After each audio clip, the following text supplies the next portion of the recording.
बागपत के छपरौली कस्बे में आत्मदाह करने वाले दलित युवक जितेंद्र के परिजनों से मिलने पहुंचे सांसद चंद्रशेखर आजाद ने भारतीय जनता पार्टी की सरकार पर जमकर हमला बोला।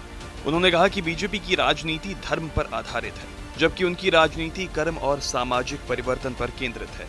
चंद्रशेखर आजाद ने जितेंद्र की मौत को बीजेपी सरकार की विफलता करार दिया। उन्होंने कहा कि जितेंद्र को इस हद तक प्रताड़ित किया गया कि उसने आत्मदाह जैसा कदम उठाया। उन्होंने बताया कि जितेंद्र उनके पास न्याय की उम्मीद लेकर आना चाहता था।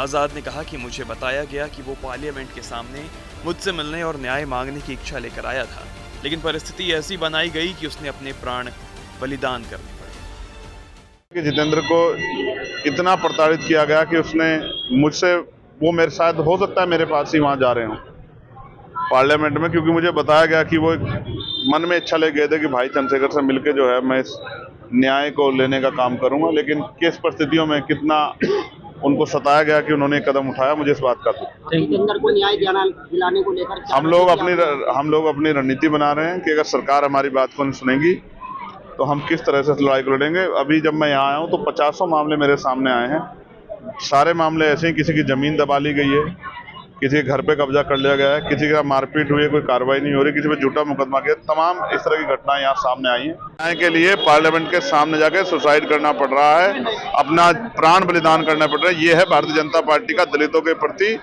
न्याय और उनके विचार। सांसद चंद्रशेखर ने आगे कहा कि उनकी पार्टी सामाजिक परिवर्तन का आंदोलन चला रही है। उन्होंने कहा कि अगर समाज में बदलाव होगा तो किसी और जितेंद्र को अपने प्राण नहीं गंवाने पड़ेंगे। हम अपनी ड्यूटी कर रहे हैं। दुख इस बात का है कि सरकार दलितों की आवाज सुनने में असफल रही है। आजाद ने इस दौरान मीडिया से बातचीत करते समय यह भी दावा किया कि जब वो छपरौली पहुंचे तो उनके पास 50 से अधिक मामले आए, जहां लोगों की जमीन हड़प ली गई, घरों पर कब्जा कर लिया गया, मारपीट हुई, लेकिन कोई कार्रवाई नहीं की गई। उन्होंने इसे बीजेपी सरकार की विफलता बताया। चंद्रशेखर ने कहा कि उनकी पार्टी सरकार के खिलाफ एक सशक्त रणनीति तैयार कर रही है। अगर सरकार हमारी बात नहीं सुनती है तो हम अपनी लड़ाई को एक नई दिशा देंगे। दलितों को इस सरकार में न्याय के लिए अपने प्राण बलिदान करने पड़ रहे हैं। ये भारतीय जनता पार्टी के दलितों के प्रति विचार और न्याय का असली चेहरा है। मृतक जितेंद्र के परिजनों से मुलाकात के बाद चंद्रशेखर ने उन्हें हर संभव मदद और न्याय दिलाने का आश्वासन दिया। इस घटना ने क्षेत्र में सरकार की कार्यप्रणाली पर सवाल खड़े कर दिए हैं और चंद्रशेखर आजाद के बयान ने राजनीतिक माहौल को और गर्मा दिया है। TV9 उत्तर प्रदेश, उत्तराखंड।